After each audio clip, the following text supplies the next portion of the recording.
initially, one of the reasons why I also started this idea of going live was because I wanted to engage with my community and also to show them, we're humans at the end of the day. Not many left with all the AI automation that is happening right now on LinkedIn. So showing up in live, bringing real value, giving some help, and being there answering live questions while having a great chat with a peer. I think it's something that I really enjoy, and I'm super happy that we're doing this together. Me too. So Me too. yeah, look, if you wanna give an intro to the audience that is listening to who you are. With pleasure. So yeah, Luke Redhead. I've been around LinkedIn for the last 4 or 5 years. I've recently repositioned, as in about 12 hours ago. Very recently. Very recently. But I mean, I spent years in the solopreneur world and, helping people with their content and with their positioning and all of that good stuff.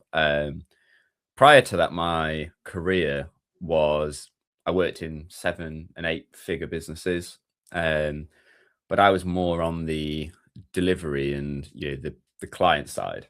And it dawned on me recently that there's so many people, like you and I, and the solo businesses who every month, looking for, like, it's the 1st of April today, and I guarantee there's thousands of people who are sat going, oh my God, I need to either sell this much or find this many clients just to make as much as I did last month, or this or that.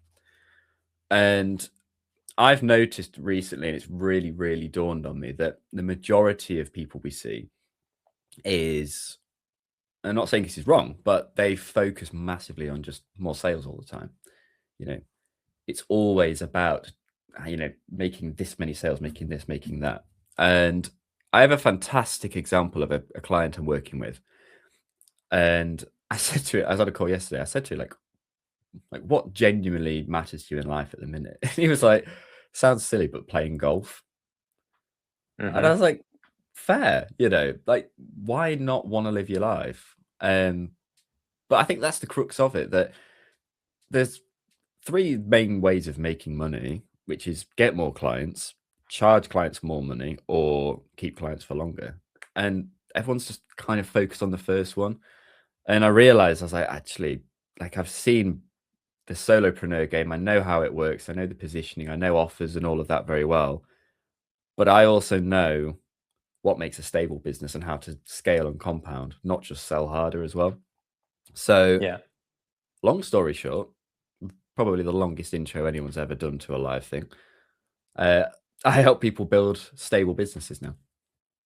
Yeah, that's beautiful. And, with all the changes that keep happening at the moment with the platform, with many different things that are happening at the moment, but especially for us that we focus on LinkedIn, the algorithm is ever changing and unpredictable. I was just coming off a great chat with another peer who said it best. And she said, we were always, like, the algorithm and LinkedIn always keeps us on our toes, which is a rather uncomfortable position to be. But I think it's also one of the reasons why we learn so much and we keep growing as humans, because there is always a challenge, but it can be stressful. So having that stability, and it's something that I also work with, with my clients, is like I have this program that goes towards building this predictability, this consistent revenue. And I think that today, actually, we want to touch upon one of the 3 things that you said about how to make more money in business, which is charging more in a way. And today we'll touch upon positioning, because positioning is basically an essential tool to stand out in 2026 on LinkedIn. We're gonna, really dissect this topic today with Look. But definitely just a little intro is because of the way the LinkedIn algorithm has changed since 2024, then to 2025, and lately in 2026, the reach has decreased. And this has brought many new challenges. You know, the game isn't like who's most visible. Before it was just like about being visible and creating that visibility. Today it's really like about standing out in a notion of people that sort of offer similar things or the same. And so the question is, how do we, you know, stand out and position ourselves as a category of one, which at the end of the day will help us drive better clients and ask for more money. So to start the topic, I would say, Look, where do we start today? I would say to kind of start things, it's been on my mind a lot since we first planned this out, that because you said positioning is an essential tool, and I would potentially go a step further and say positioning is the reason why two creators or two people can create content and one of them have a successful business. And I would, because I mean, to anyone, literally anyone watching this, think about anybody that you see on the feed that you're inspired by, that you look up to, and chances are it's because they have that unique side. There's something that you can't see anywhere, you can't get anywhere else. It's something unique, and that is positioning in a nutshell. I was saying to somebody yesterday that there's two very kind of clear ways that you can go if you want to become an authority now. And there's the easy difficult or the difficult. Both are hard. Difficult way of doing it is that you try and be the number one for a topic. You try and own a market that exists. So, let's say, personal branding as an example. You can post all the tips in the world, you can try and go viral, you can chase all of that. The likelihood that that's actually you're going to become the top of that niche is so low. Especially when there's already kind of big names in the game, there's all this noise happening. It's going to be incredibly hard. But the easy difficult, which is still hard, but is a lot easier, is actually you could still be, into personal branding, but if you can do it in a way that's very much unique to how you think, how you act, how you are, what you believe in, your values and all of that, you attract a different caliber of people who aren't just looking at it at surface level. They're looking at it from various angles, and you stand out naturally just because you are not doing the same thing that everyone else is doing. Even if you strip everything away, I mean, realistically, look at, what the majority of people are doing. If it's personal branding, ultimately they're doing social media marketing in one form or another. But there's certain names that have their own way of doing it or their own approach, and you just think, like, that's the person. I need to learn their way of doing it. They're still going to teach you how to write posts.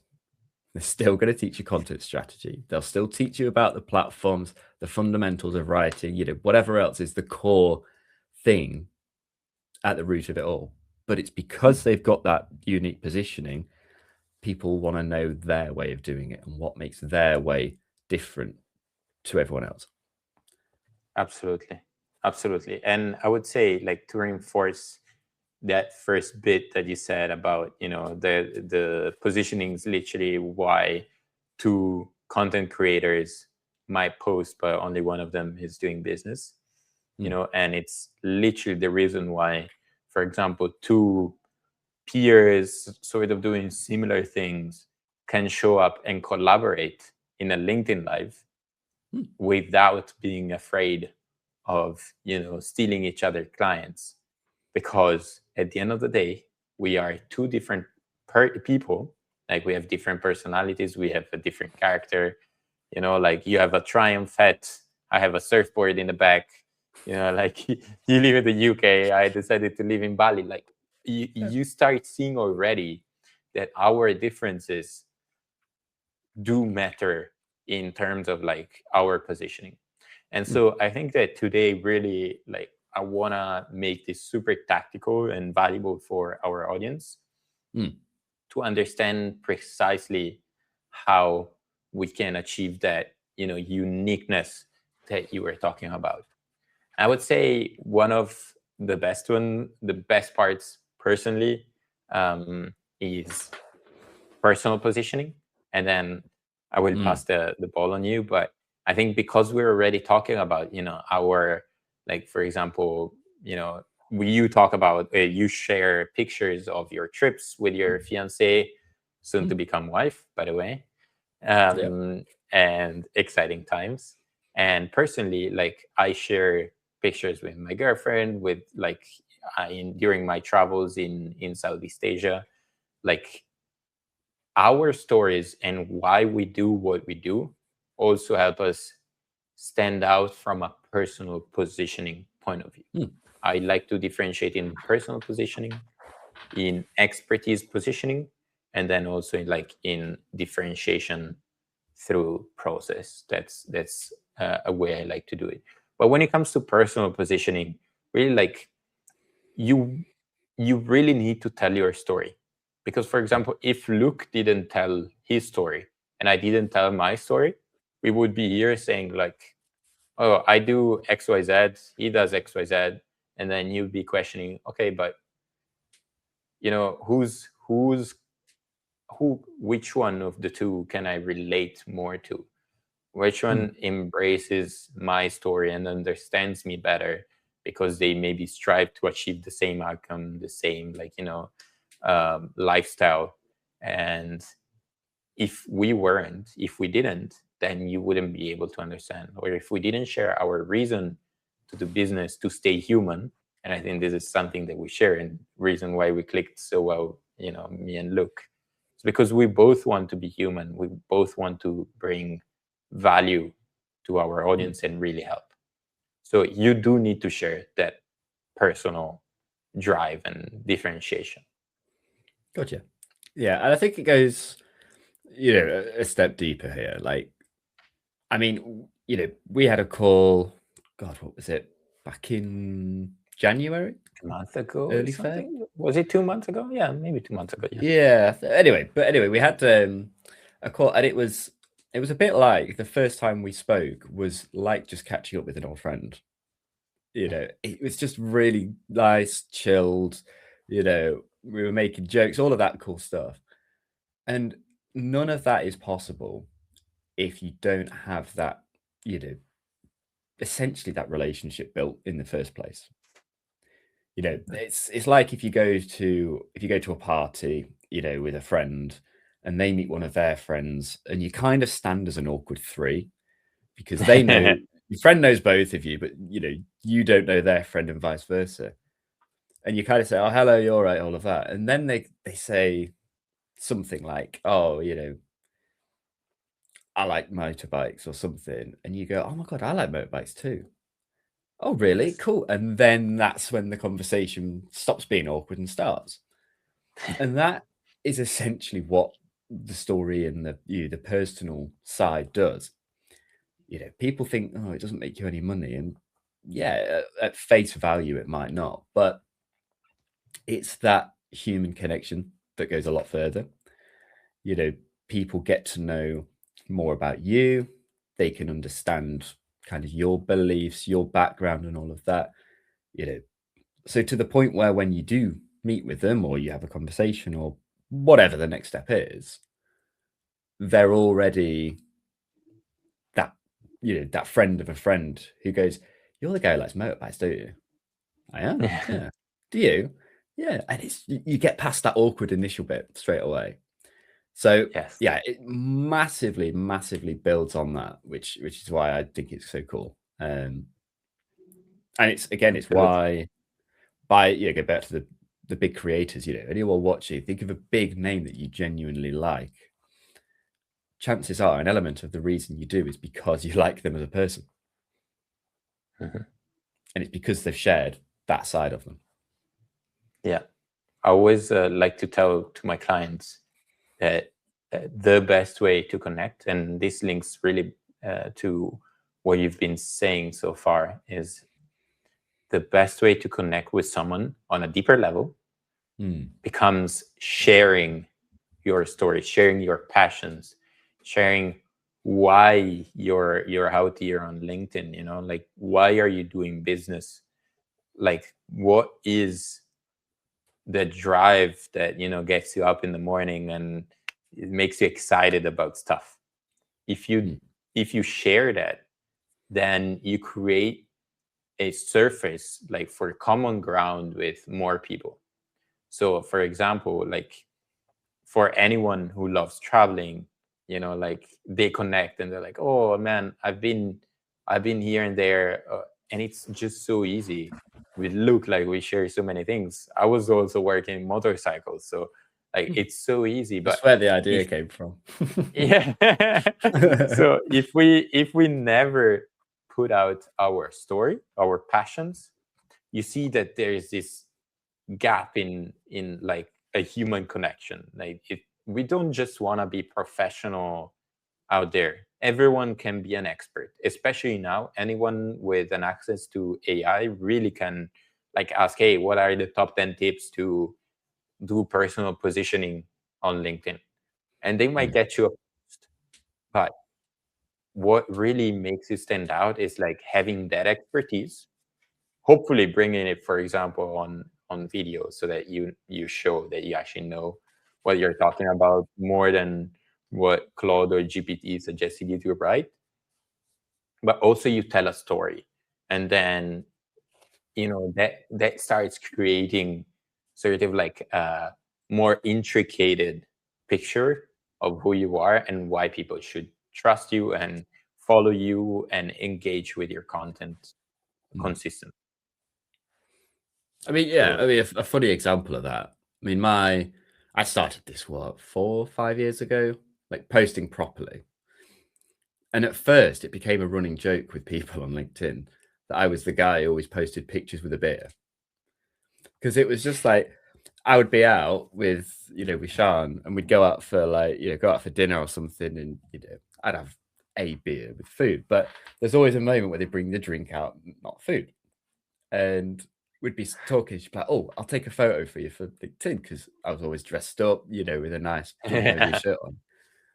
There's always a beer, and that became a running joke. Which obviously I've changed that now. I've not done that for a long time because I didn't want that to be the brand thing. But the same way, like my profile picture is a picture of me wearing sunglasses. It became a running joke that every single picture that I ever posted, I was wearing sunglasses. So I was like, oh, I'll just shut that on then. And then people like that. And it's those are the nuances that I think is part of the reason why AI is not going to be the best. It's a very, very fun. Yeah, it's fantastic innovation, but it's not going to be the best tool for everything. Purely on the fact that us humans are the most complicated things on the planet. And I mean, we don't fully understand how our own brain works. On a medical level. I don't know how mine works. That's I ain't got a clue. but even the best scientists in the world, they don't know exactly 100% how, or at least that we know of. And I always find that fascinating, that you can have the post written absolutely perfectly. You can spend hours and hours and hours and hours and hours on it, and you'll get two people who are thinking completely different ways, both of which could be amazing clients, and one of them will go, hate that, or don't care about that, don't interest me.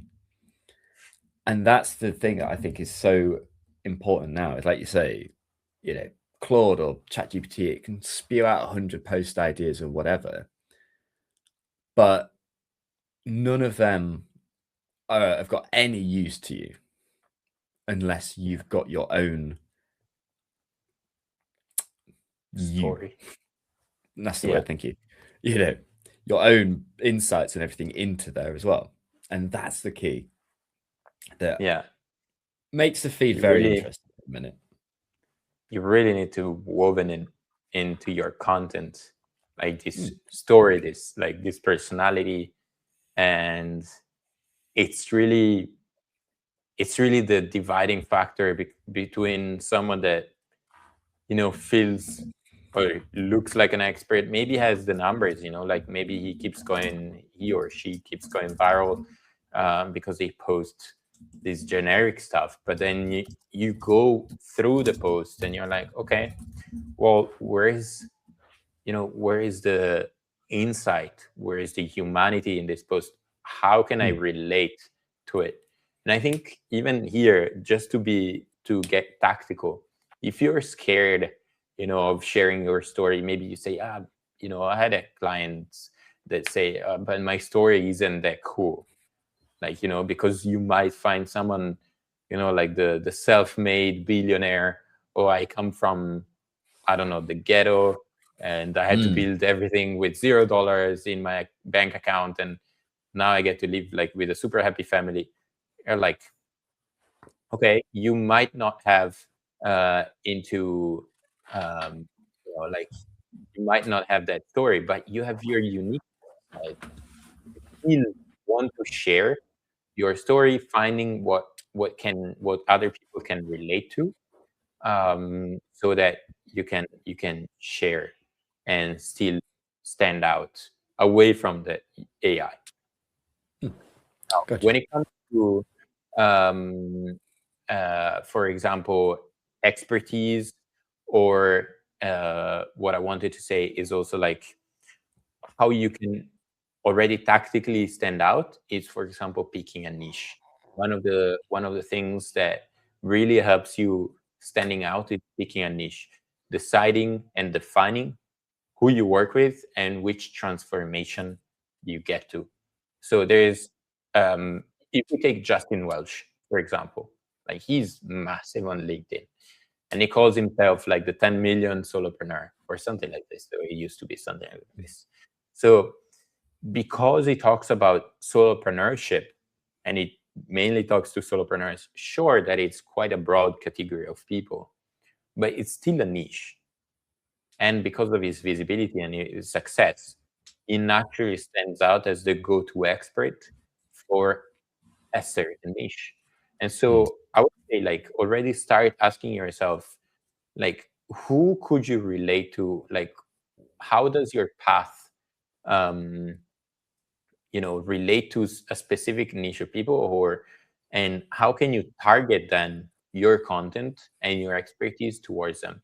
Because it's much easier to stand out as like the LinkedIn expert for, like pharmacists, other than like the LinkedIn experts in general. You're targeting so much that whenever a pharmacist goes on LinkedIn, they'll be like, oh yeah, this is the guy for me. This guy offers and understands pharmacists, so my niche, better than anyone else. So they're gonna come to you. So this is one technical advice. Luke, what else would you like to add? I agree fully. I would, if anyone watching this hasn't read the article or the insert from Kevin Kelly's, and it's called 1,000 True Fans. Highly recommend. Just Google 1,000 True Fans. It's like the first link that will come up. Read through that. It's a fascinating and fantastic read. But the key crux of it is that you need 1,000. If you want to make $100,000 a year, you need 1,000 people to pay you $100 once, and that's it. Yeah. And that's the thing that, like you say, if you just say, "Oh, I can help you grow on LinkedIn," there's 100,000 people saying that. So suddenly you're, bundled into this group, and why would they choose you over anyone else? Well, it's likely would go down the have you got the cheapest price route. But like you say, if you can find those 1,000 true fans, and it doesn't have to be a category like pharmacists, for example, you could literally be solving one very specific thing, just one problem. Yes. And if you can do that, again, if you can find 1,000 people that pay you that, $100, you've made 6 figures. Numbers, obviously, they're interchangeable. 100 people paying you $1,000 is still 100,000. Yes. If you only want to make 50,000 a year, you need 50 people to pay you $1,000. It's less than one a week across a year. And it's that way of thinking. It's scary to say niche down, because all your brain does is go, oh, we're going to cut people out potentially. But when you think of it that way, it really helps you to realign with actually who it is you want to be targeting. And that goes a long way. Yeah, 100%. I remember you sharing this link with me, and I was like, yeah, that probably also led me to maybe starting the LinkedIn Lives. I would say one of the ideas was like, you know what, I really want to connect with my audience. I really create this depth in the connection, and sharing more really became one of my ideas, and also giving more value, because I really want to be, that purpose-led strategy LinkedIn strategy coach. So I really want to give back and lead by example. But that's absolutely the way to do it. I think, it's focusing on, those 1,000 people. Yes. Just focusing on them all the time. So, but yeah, I mean, shall we go? Like, obviously we're on the personal side. So I have one of my strategies. I call it timeless content, and it's basically the 9 core principles of what any post should fall into one of the 9, basically. But I can share a couple of examples from there, just so for anyone watching that they go for it. Cool. And then we'll go on to some of the expertise stuff, if that's cool. Should we go for the magic 3? I'll pick 3 of the best ones. So first one on a personal side, I love this one, is the mission. It's so much more powerful when you stand for something than just saying things for the sake of it. So, like you said before, you're very purpose driven. That's very missionary. That's very powerful to people who are also purpose driven. Yeah. So if you've got I mean, look, we've all started a business because we all want to make money. There's no shame in wanting to make money. We need it to survive. It's a thing. But if you are just doing something because it's popular, or because there's a trend, or because it looks like easy money, that's where you won't align with it, and you won't have that passion, that fuel to really go for it. And that's the whole point of the mission, is that you can just show in your posts exactly what it is you do, but why it matters and why you're so invested in that. So, like for me, when I talk about stability and, helping people to structure their business so they stop losing clients, because for me, I have been there. I know what it's like. When I first went full time with this thing and did a big push and did a big launch, and I signed like 10 clients over the span of 8 weeks. And I was like, oh my God, I've done it. Like, this is it. This is the dream. We've finally proven it works. And it took them 8 weeks for them all to leave. And then I was burned out. I didn't have the energy, but I had to go and find more. And it was that, and now I know so many people are in that. And I'm like, I don't want anyone to feel that. If anyone has taken the time to go for a business, build something for themselves, 1, that's amazing anyway, as it is. But 2, I'd hate for them to get to the stage where they've started to make it work only to find that now they've got to work even harder and even more stressful just to keep the numbers there. And that's, for me, that's the mission. And I could talk about that for the next 28 minutes and take up this hour, and not let you get a word in, because I could just talk about it that passionately. Yes. But that resonates massively. People can really buy into that. They go, actually, I really like what he's trying to do here, or arguably, just as good. Don't like that. Don't agree. Not interested. Which is fine, because see you later. You're never going to be a fit anyway. So Either way, it's so important, because you're pre-qualifying already with the content, which really helps with positioning. Positioning done right means pre-qualification. You want to stop attracting the wrong people and start attracting the right people. The ones that come to you, that want to do the work, they want to do the work that you're going to offer. And they want, you, your personality, your energy to lead them through the journey. And, as you were saying also before, like with niching down and like scaring people away, it's true. It's a bit scary, but like if you really work on positioning and you really like, hammer again and again on why you do what you do, what your values are, and like what drives you, then like you're just gonna bring more people that like you and scare away the others that don't resonate with your message, but you probably don't want to talk to those anyways. So either way, it's good. I mean, this is one of the things I often think about is, I mean, I've worked with at least 50 different clients on a one-on-one basis now. Probably more. I don't know the exact number, but obviously some of them were, they were like, oh, I want to learn how to do this. Can you teach me? And it was very structured. I'll show you this kind of thing, which is absolutely fine.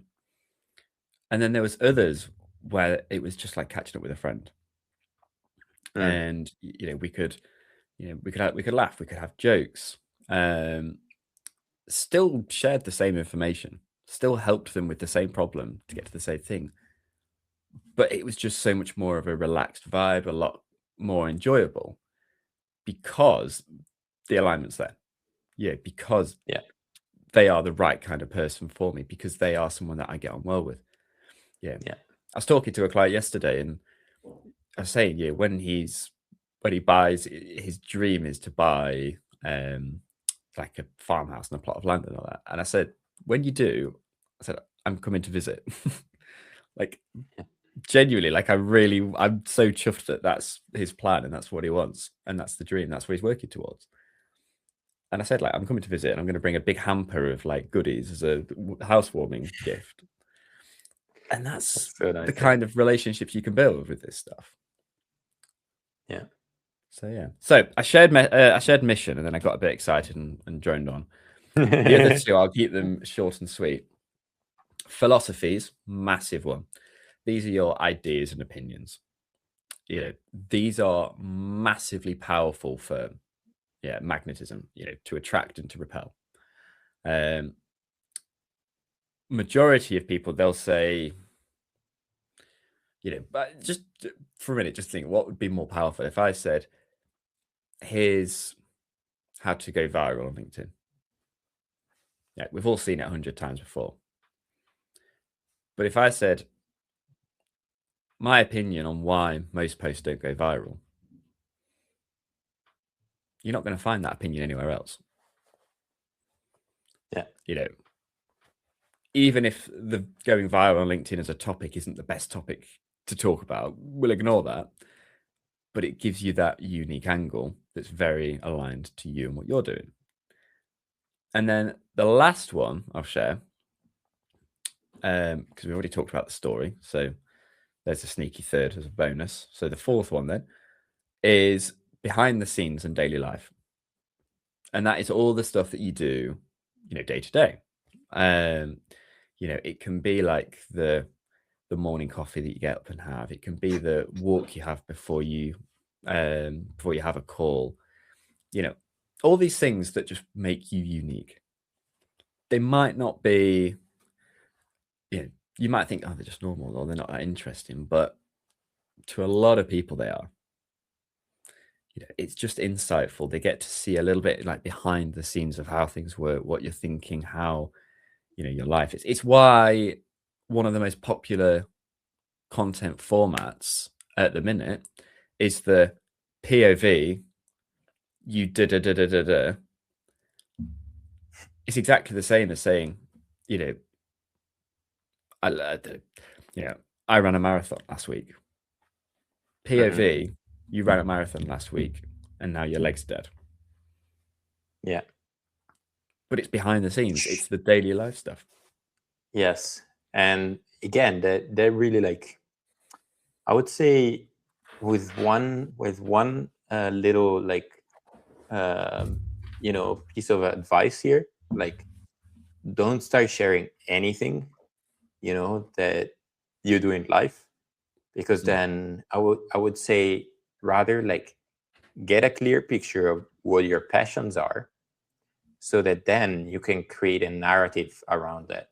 So for example, like in order to run a marathon, you probably have been training for a couple of years. You probably are, really into running, and you can keep posting about like running, how much you love that. And not just because you want to keep posting about it, but because you can literally, as Luke was saying before about the mission and, like the stuff that you really care about, you can talk for ages. You can be the most annoying person because every now and again you'll be like, dude, like I need to tell you, yesterday I went for a 10K run and I did like my best time ever. Or like if I talk about surfing or photography, I become like, a maniac. Sometimes, or when I talk about cars, for example, my girlfriend doesn't give a damn about cars. And so she's like, okay, enough, like, or she let me talk. But then you get this energy, this excitement, right?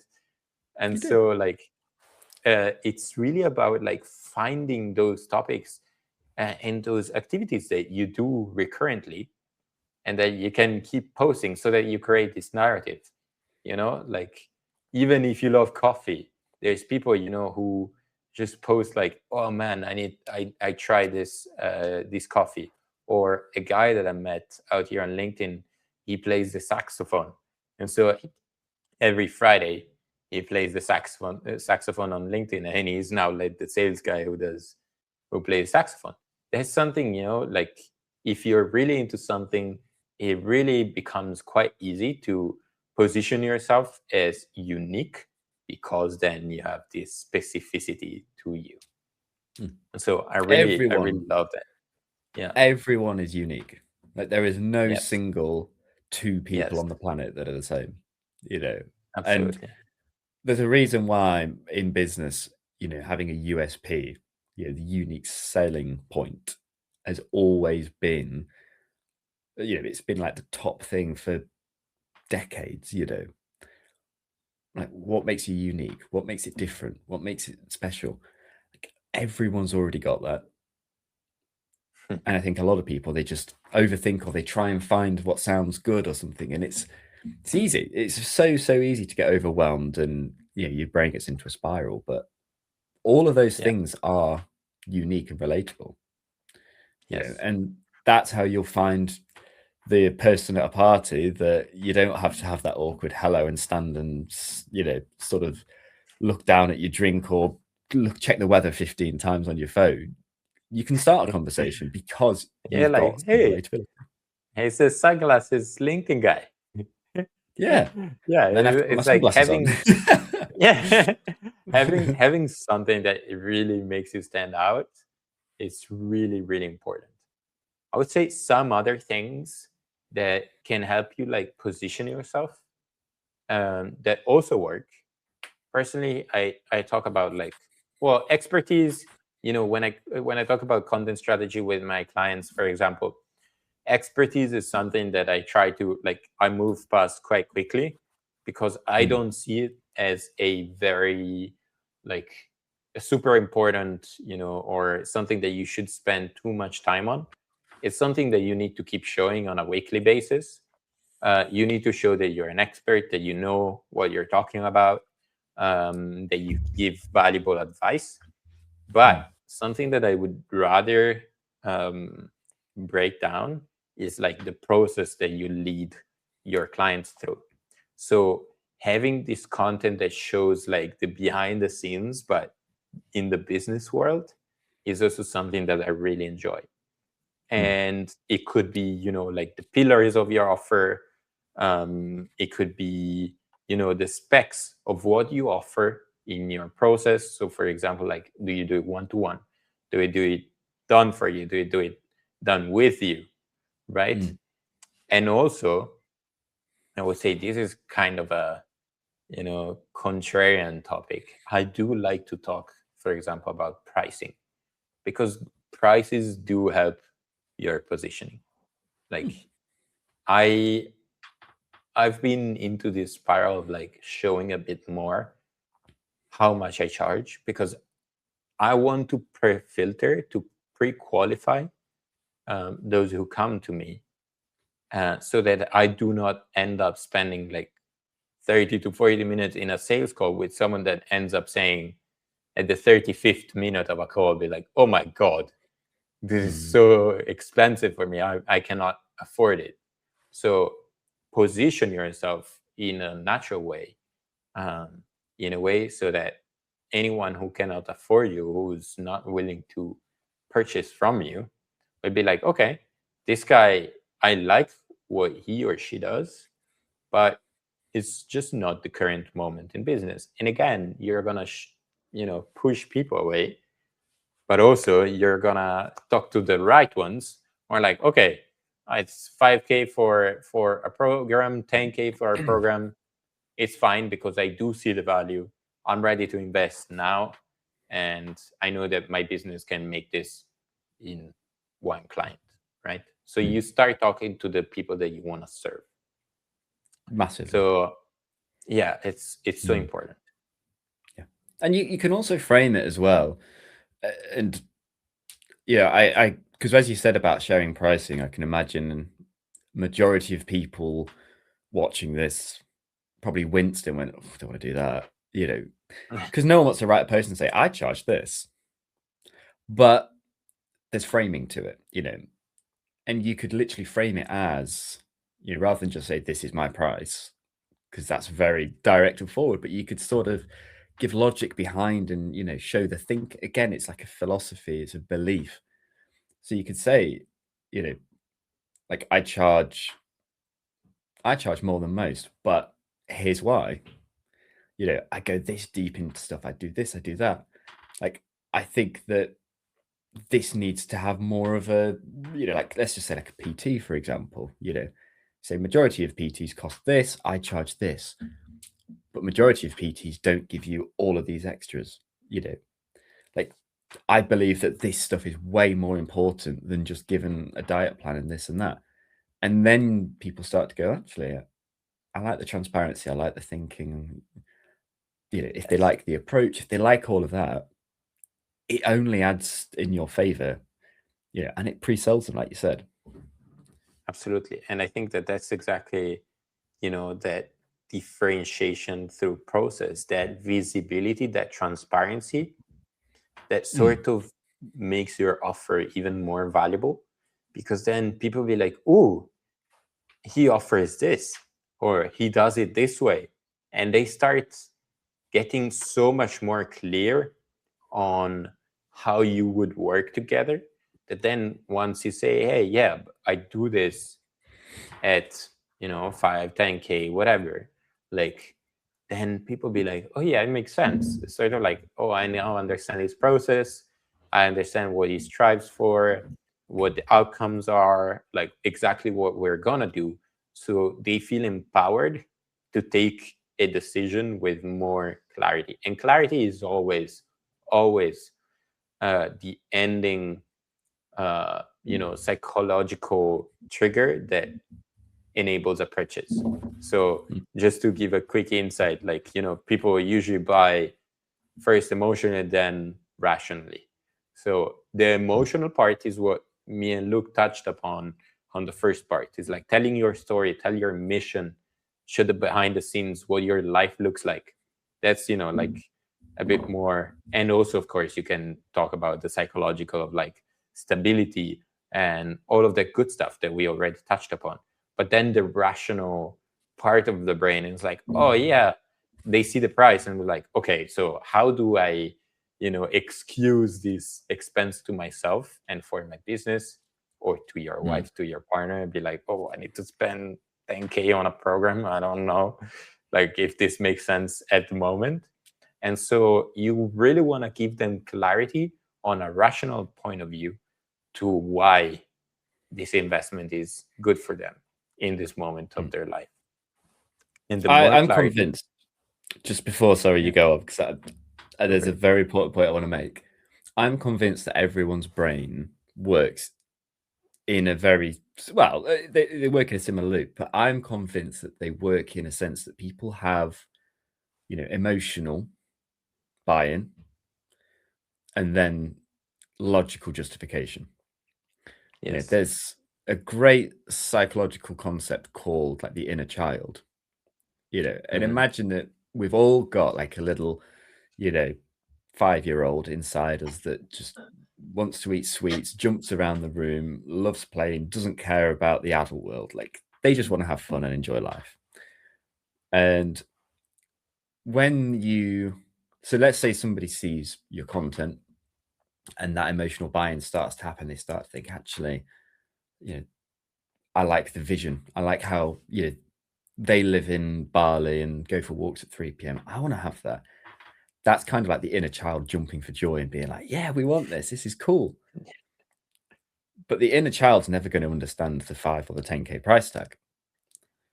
And that's when the adult brain then goes, right, can we justify this? Like, is this sensible? Is this, you know, the right move? Da, da, da.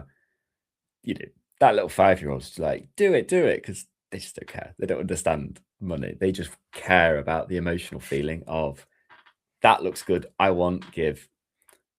Whereas the logical side, which is obviously what we'll talk about now, won't we? But that's the bit that is normally where people get stuck and stop, and then they don't progress. Yes. And I think if we can bring it down to like to the ground, to a very easy, you know, like example to understand. I'm into cars, so I'm gonna run an analogy with cars. I think Luke is gonna understand. I hope that you guys understand. I'm gonna try to make it simple. So take a Volkswagen Start model. You know, that's 20K. It has, you know, 4 wheels, an engine, a few windows, 2 doors, whatever. It gets you from A to B, you know, just like a car should. And then you look at a Ferrari, you know, and it costs you maybe like $200,000, $500,000 for a car. Still has 4 wheels, an engine, a few windows, 2 doors. You're like, why am I here like considering to buy something 20 to 30 times more expensive than my little Polo Volkswagen? Like, why? But then the inner child is like, oh, I want to go faster. Everyone wants a Ferrari. And like, it's red. Everyone wants a Ferrari, right? Like the brand. Of course, there's the whole part about brand. And again, that's the emotional side, right? The story, the points of association. Later, I'm going to come to this. Like the history of the brand, the racing DNA, you know? But then you give it to the specs and it's like 600 horsepower, 0 to 100 in 2.5 seconds, which basically means that you're glued to the seat, right? And it gives you like all this like 19-inch wheels and stuff that people will not even understand anymore. But they see numbers and they start associating value to and a rationale to that $500,000 expense that they're about to, you know, to have to themselves and to the family probably.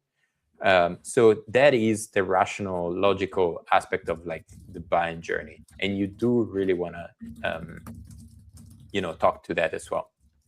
Now, I touched upon quickly on points of association. That is also something super important for, like positioning, because you really want to like associate yourself to places, people, things that matter to your community. So, for example, like if you want to have, for like a super luxurious brand and perception, you probably, live in Dubai. You probably like show yourself on sitting on the bonnet of a Bugatti Veyron or a Lamborghini, and then super fancy gym, super fancy clothes. That is point of association. Probably also the people, right? You maybe talk to like millionaires, billionaires, you do that kind of content.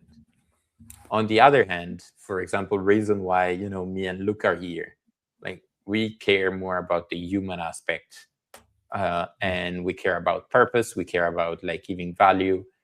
And to me, that's something that I really care about. So I want to be associated also with these genuine humans.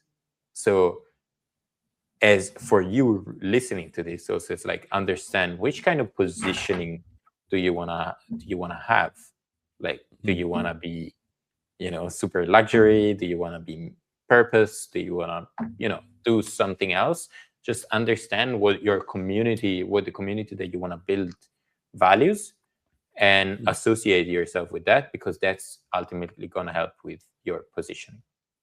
And the answer is very, very simple as well. When you say choose, I always think if I won the lottery tomorrow and had enough money to do whatever I want for the rest of my life, what life would I choose to live? If I had 100 million, of course I'd buy a Ferrari. Like everyone, why wouldn't you? Because you can. But if I had £1 million in the bank, I wouldn't be thinking, right, a Ferrari costs 500 and then it's going to cost me another 30,000 a year to run it and 20 to insure and this and that. I'd be thinking, hell no. Let's invest it all, pay off the house, invest it all, and then just never have to worry about money again. Go on long walks, have slow mornings making coffee with the proper coffee machine. Go to the gym in the middle of the day and have a 2-hour session rather than cram a half an hour one in, sort of thing. All of those things that you genuinely are passionate about and you love doing, that's the stuff that aligns. Yeah. I have a good story on proof of that, actually, if you want to share. Go for it, actually. That is very also quickly. super important. But one of the best clients I worked with, we worked together for about 13 months. And we went through everything, the whole journey together about his positioning, his branding, setting up the newsletter, the offer structure, the delivery model, like everything we did together. And it was at the point where it was just like working with a friend. We got on calls. Hello, mate. How are we going? How's it going? And in one of the last conversations I had, I said to him, I said, do you mind just, why me?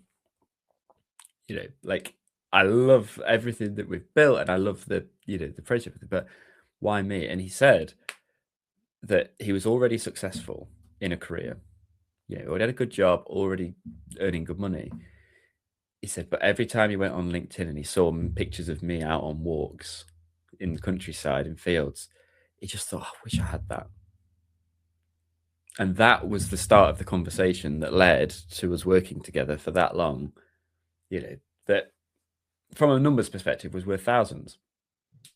But from a client, for me, it was so powerful. Like I loved working with this guy. It was so enjoyable.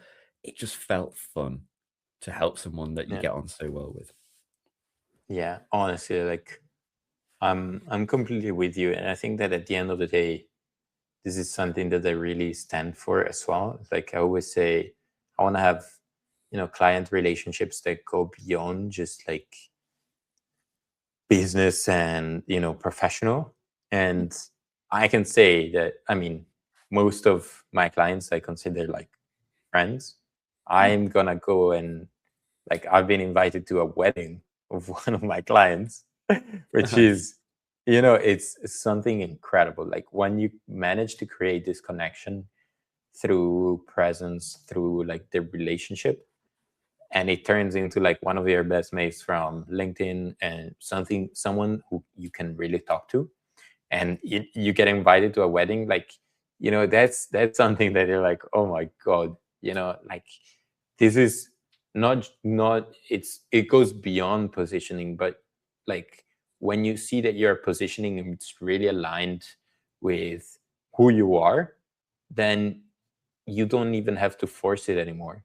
You just have to live it, and then naturally everything falls into place. And so like clients then become super enjoyable work, like part of your day that you're like, oh yeah, I'm gonna have a call with this guy, like I'm super excited, like I'm excited to not just do the work, which is, if you love what you do, it's still exciting, but then really like getting to meet and to like have a chat, you know, some jokes in the meantime, to keep it light but like still moving fast and getting them to results. And I think that at the end of the day, that's the power of it. You can ask higher prices, work with less people, so that you can, you know, go for your walks. I can go surfing without being stressed, and then have these connections, have these raving fans, as you mentioned before, that really like make your business sustainable in the long run, and also make it run smoothly. And also, one of the last few things, you know, like because right now like the LinkedIn algorithm is so annoying, like it's super important to build these relationships also with your clients, because a happy client that really clicked with you and they really appreciated you is a much better opportunity, like gives you a much better opportunity to get referrals also, for example, in the future. So whenever they meet someone, because they've been very happy with your services, then they might be much more prone to, you know, referring you to someone, and that helps at the end of the day your business. And you literally just need to be committed to your positioning, to what you truly believe in, and do that on repetition. Even if you get 200 impressions per post, keep doing what you think is yourself. Show your process, show more, and people are gonna start really noticing you for who you are and for what you do. On the point as well of 200 impressions, someone said to me once, they said, if all 200 of them were perfect fit and asked to work with you, could you even handle that? I was like, actually, no. Oh yeah. Like, they're all people. And I know it's frustrating, and I know it's nice to see the graphs in the green. I mean, I used to average something like 50,000 impressions a week, and it's way lower now. And I still have moments I look and I'm just like, oh, that stings a little bit. But I also know that when I'm 90 years old and I've got little grandkids running around, or well, probably be grown up by then, but you know, when I'm old in the future, there's grandkids running around and stuff, I'm not going to care about those numbers at all. I'm going to care that, you know, we've got a house with a garden big enough that they can run around and play in.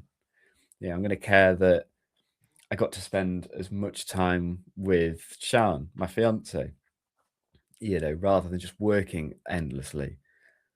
At the end of it all, it's all going to be memories that we look back on. And that's the thing, like, think about the ones you want to make.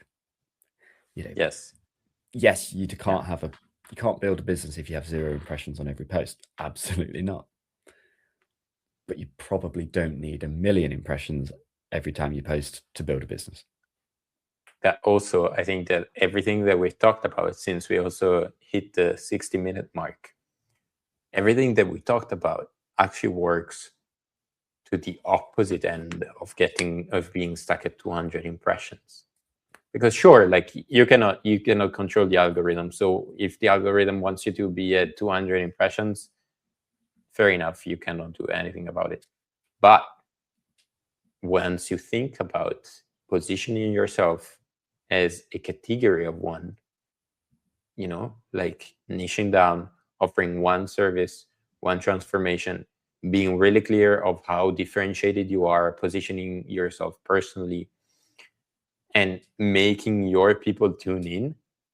Like, I promise you, there's many more than 200 people that are gonna tune in your profile, on your content, and actually you're gonna start seeing growth, because there is no way that you as a unique person don't start resonating with other people that really appreciate you if you share a thing honestly.